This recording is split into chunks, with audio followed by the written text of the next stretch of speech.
توشہ خانہ یا حکمرانوں کے سر پر لٹکتی تلوار۔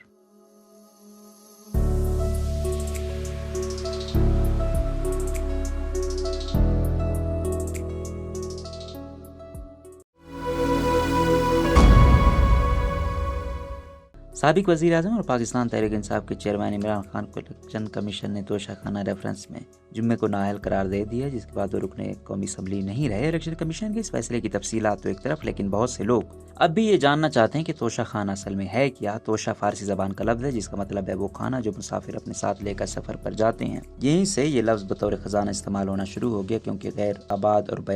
بانی علاقوں کے لمبے سفر کے دوران مسافر کے لیے اس کھانے پینے کا سامان ہی اس کا سب سے بڑا خزانہ ہوتا ہے۔ توشہ خانہ بادشاہوں کے قلعے میں وہ جگہ ہوتی ہے جہاں تحفے تحائف رکھے جاتے ہیں۔ پاکستان میں توشہ خانہ وہ جگہ ہے جہاں دوسرے ممالک سے ملنے والے قیمتی تحائف سنبھال کر رکھے جاتے ہیں۔ پاکستان بار کونسل کے سابق وائس چیئرمین امجد شاہ نے انڈیپینڈنٹ اردو کو بتایا کہ توشہ خانے میں جمع ہونے والے تحائف یادگار کے طور پر رکھے جاتے ہیں یا کابینہ کی منظوری سے ان کی نیلامی کی جاتی ہے، کیونکہ یہ ملکی اعزاز کی اہمیت رکھتے ہیں، اس لیے اشیاء کی قیمت کا تخمینہ مارکیٹ سے زیادہ لگایا جاتا ہے اور پھر ان کو نیلام کیا جاتا ہے۔ بقول امجد شاہ، توشہ خانہ کی اشیاء نیلامی سے خریدنے کے لیے پہلا حق حکمرانوں، وزراء، سول اور فوجی افسران کو دیا جاتا ہے اور بعض اوقات عام شہریوں میں بھی فروخت کر دی جاتی ہیں۔ انہوں نے بتایا کہ کئی بیش قیمت تحائف ایسے ہوتے ہیں جو حکمران پہلے ہی رکھ لیتے ہیں اور ضابطے کے مطابق ان کی مقرر کردہ رعایتی قیمت ادا کر دیتے ہیں۔ تاہم امجد شاہ کا یہ بھی کہنا تھا کہ پہلے یہ معاملہ خاموشی سے ہو جاتا تھا، اسی لیے کئی سابق حکمرانوں کے گھروں میں بیش قیمت نوادرات یا یادگاری اشیاء موجود ہیں جو ان کی شان و شوکت میں اضافے کے لیے رکھی جاتی ہیں۔ لیکن پھر ایسا کیسے ہوا کہ ایک سابق وزیر اعظم کو ان کے دور حکومت میں ملنے والے تحائف کے معاملے پر نااہلی کا سامنا کرنا پڑا؟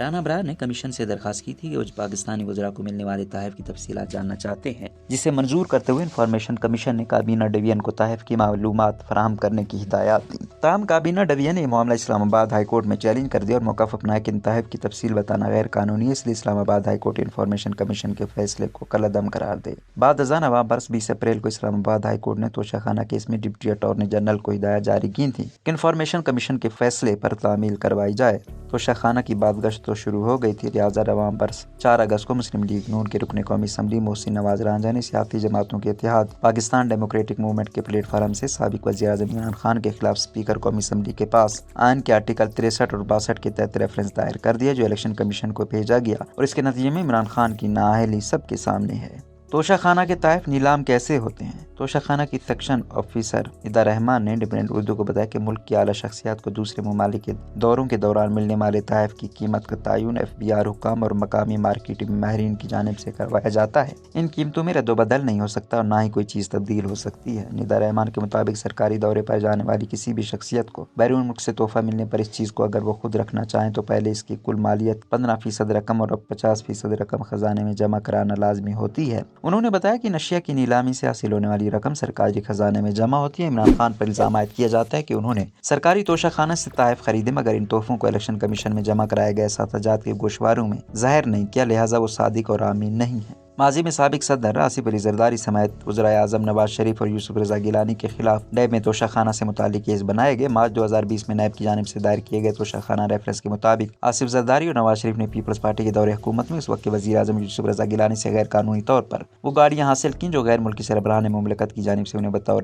سربراہ مملکت تحفتاً دی گئی تھیں، لیکن قانون کے مطابق عہدے پر ملنے والے غیر ملکی تحائف قومی خزانے کی ملکیت ہوتے اور ان پر ذاتی حق دعویٰ نہیں کیا جا سکتا۔ ایسے تمام تحائف کو توشہ خانے میں جمع کروا دیا جاتا ہے۔ تاہم نواز شریف کو دوست ملک کی جانب سے دی گئی مرسڈیز پیپلز پارٹی کے دور حکومت میں صرف 6 لاکھ کی عوض توشہ خانہ سے دے دی گئی۔ اکتوبر 2020 میں احتساب عدالت نے توشہ خانہ ریفرنس میں سابق وزیر اعظم اور مسلم لیگ نون کے قائد نواز شریف کی جائیداد اور اثاثوں کی ضبطگی کا حکم دیا تھا۔ اس سے قبل اسی کیس کی ستمبر 2020 میں سماعت کے دوران احتساب عدالت نے سابق صدر آصف زرداری اور سابق وزیر اعظم یوسف رضا گیلانی سمیت 4 ملزمان پر فرد جرم عائد کی تھی، جبکہ سابق وزیر اعظم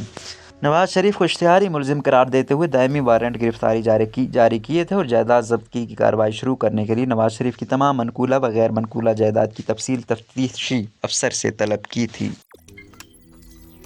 روزنامہ قدرت کی ویڈیو دیکھنے کے لیے ابھی YouTube چینل پر سبسکرائب کریں اور بیل آئیکن پر بھی کلک کریں۔